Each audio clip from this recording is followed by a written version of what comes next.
अभिनंदन अपार। बहुत बहुत स्वागत है दोस्तों आपका हमारे इस YouTube चैनल आज़ादी की कहानी के छठे एपिसोड में। पिछले भाग में मैंने आपसे चर्चा की थी कि भारतीय समाचार पत्रों ने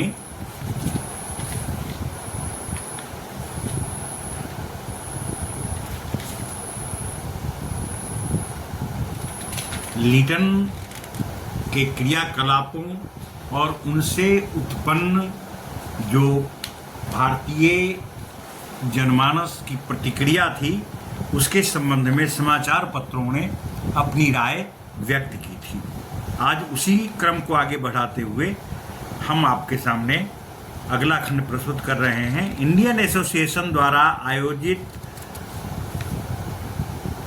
जो सभा 17 अप्रैल 1878 ईस्वी को आहूत की गई थी,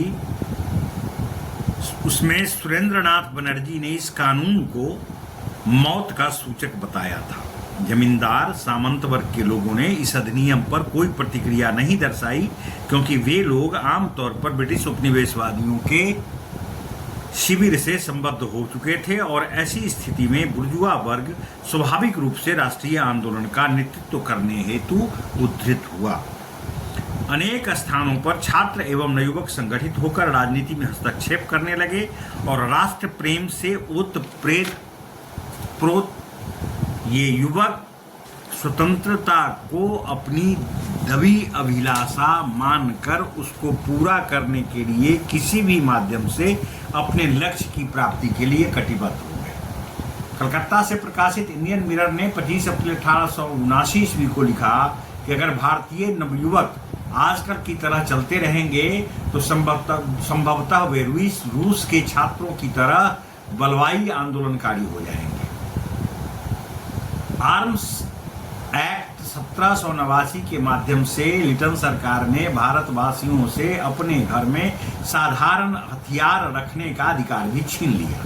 किसी भी अंग्रेज या विदेशी को हर प्रकार के हथियार रखने का अधिकार प्राप्त था, लेकिन भारतवासियों को आज्ञा दी गई थी कि वे अपने देश में ही जानवरों से रक्षा के लिए भी हथियार नहीं रख सकते। भारतवासियों को इसे भी एक प्रकार का शोषण मानने पर विवश होना पड़ा।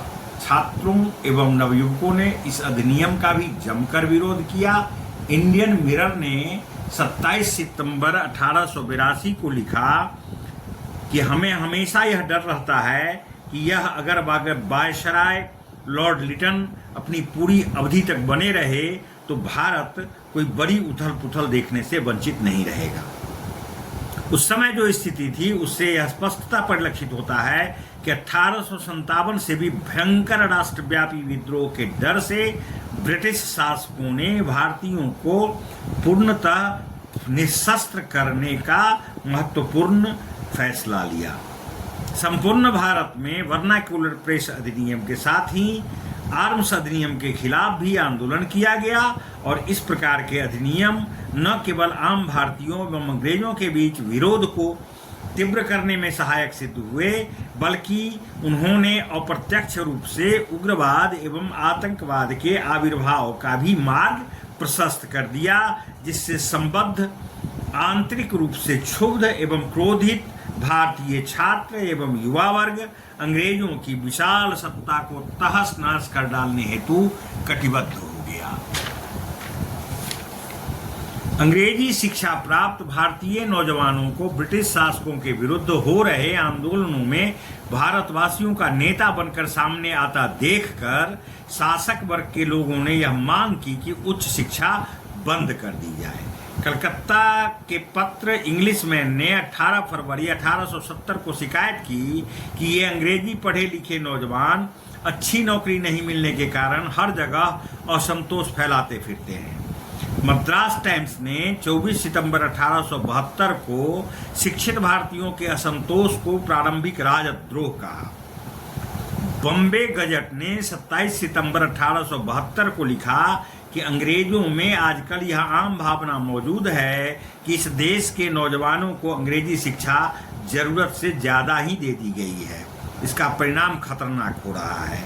भारतीय नवयुवक इससे बहुत अधिक क्षुब्ध हो उठे और अंग्रेजी शासन के पक्के विरोधी हो गए। साम्राज्यवादी शासक शिक्षित भारतीय युवकों को अपना प्रतिद्वंद्वी और उनके बढ़ते असंतोष को अपने शासन के लिए खतरनाक समझते थे।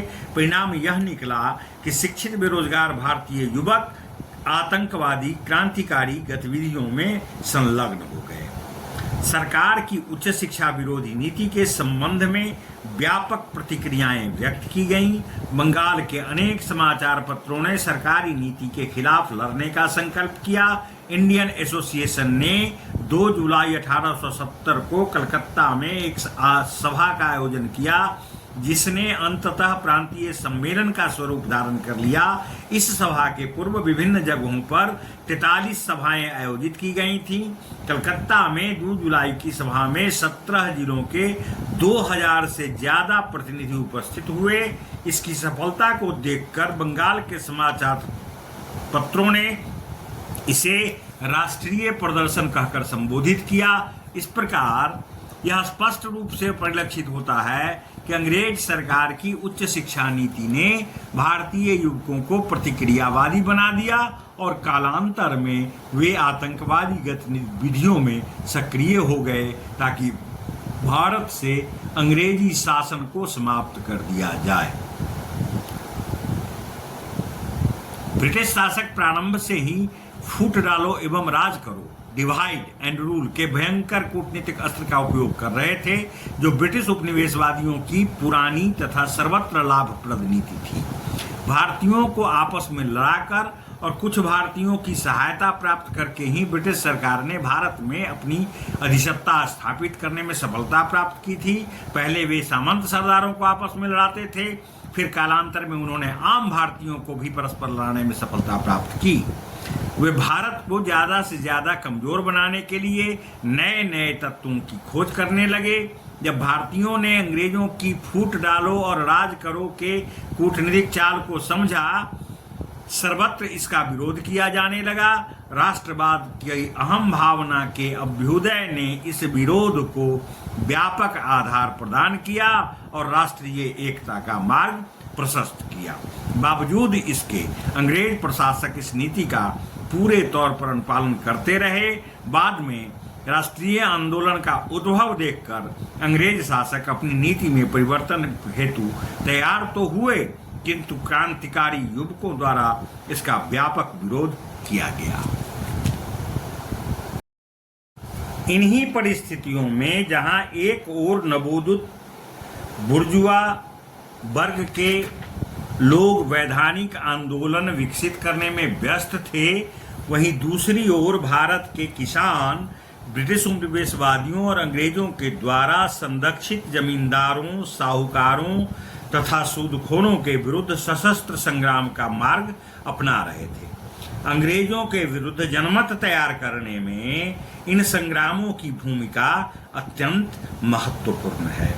नील विद्रोह 1859 से 60, जयंतिया विद्रोह 1860 से 63, कूली विद्रोह 1860 से 1890, फूलागुड़ी का दंगा 1861, कूका विद्रोह 1869 से 72, पवना का किसान विद्रोह 1872 से 73, महाराष्ट्र के किसानों का मोर्चा 1875, पूना में वासुदेव बलवंत फरके के नेतृत्व में विद्रोह 1879 और रंपा विद्रोह 1879-80 ऐसे ही विद्रोह थे।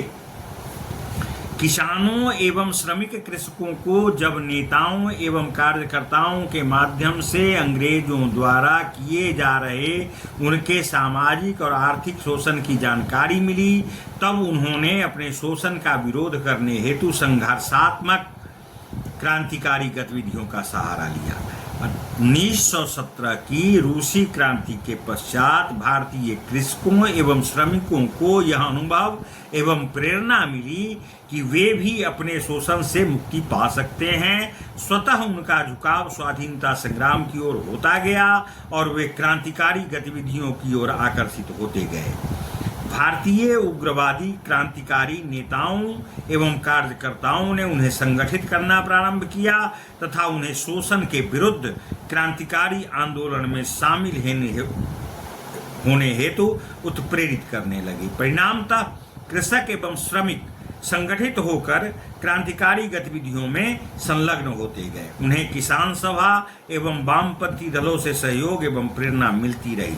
1940 से 1947 के बीच जो आतंकवादी क्रांतिकारी गतिविधियां भारत के विभिन्न क्षेत्रों में, विशेष रूप से उत्तरी बिहार के विभिन्न क्षेत्रों में संचालित हुई, उसमें किसानों एवं कृषि श्रमिकों की भूमिका भी महत्वपूर्ण थी। वस्तुतः उनकी गतिविधियां वैसी थीं, उनका सहयोग जिस स्तर का था तथा उन्होंने क्रांतिकारी गतिविधियों में किस प्रकार एवं किस हद तक योगदान किया, इन तथ्यों का क्रमिक एवं वस्तुनिष्ठ विश्लेषण अब तक नहीं किया गया है। हम आगे के खंडों में इन पर प्रकाश डालने का प्रयास करेंगे। बंगाल के विभाजन के फलस्वरूप स्वदेशी आंदोलन का सूत्रपात हुआ, जिसमें भारतीय समाज के सभी वर्ग के लोग सम्मिलित थे, परंतु भारत के उग्रवादियों एवं नवयुवकों का इसमें बेहद सक्रिय योगदान रहा था। सरकार द्वारा अपनी नीतियों के कार्यान्वयन हेतु अन्यायपूर्ण एवं अत्याचारपूर्ण कार्य किए जा रहे थे। फलतः भारतीय युवकों में क्षोभ एवं रोष की भावना अत्यधिक बढ़ गई थी। उनके लिए अंग्रेज शासकों द्वारा किया जा रहा अत्याचार अब सहन शक्ति की सारी सीमाएं लांघ चुका था। वे अत्याचार का जवाब आतंकपूर्ण क्रांतिकारी गतिविधियों से देना चाहते थे और इसके लिए इन मातृभूमि के सपूतों ने व्यापक योजनाएं बनाई और उन पर अमल करने लगे। 1907 से 1917 के बीच इन लोगों ने अनेक ब्रिटिश पदाधिकारियों को मौत के घाट उतार दिया। अस्त्र शस्त्रों के निर्माण एवं उनके प्रयोग का प्रशिक्षण प्राप्त कर इन क्रांतिकारियों ने अनेक अंग्रेज पदाधिकारियों, पुलिस कर्मियों एवं पुलिस के मुखबिरों की हत्याएं की। अनेक क्रांतिकारी पत्र पत्रिकाएं प्रकाशित की गईं ताकि शिक्षित नवयुवकों को आतंकवादी क्रांतिकारी गतिविधियों की ओर आकर्षित किया जा सके। इन क्रांतिकारियों के मन से संवैधानिक सुधारों के द्वारा स्थिति परिवर्तन की रही सही आशा भी जाती रही और वे आतंक एवं क्रांतिकारी गतिविधियों तथा क्रियाकलापों से अंग्रेजों को आतंकित, भयभीत एवं प्रताड़ित कर भारत से भाग जाने के लिए विवश करने लगे। देश की आज़ादी के लिए उन्होंने आत्म बलिदान के अनेक अविस्मरणीय उदाहरण प्रस्तुत किए। 1917 की रूसी क्रांति के उपरांत उग्रवादी क्रांतिकारियों में यह विश्वास और भी प्रबल होता गया कि क्रांतिकारी आंदोलन से ही आंग्ल साम्राज्यवाद एवं उपनिवेशवाद को जड़ मूल से खत्म किया जा सकता है। आतंकवादी क्रांतिकारी युवकों का झुकाव रूसी गतिविधियों एवं वामपंथी कार्यक्रमों के प्रति होता गया। अनेक वामपंथी विचारधारा एवं कार्यक्रमों वाले राजनीतिक दल विकसित होते गए। विदेशों में मौजूद क्रांतिकारियों से संपर्क स्थापित किया जाने लगा।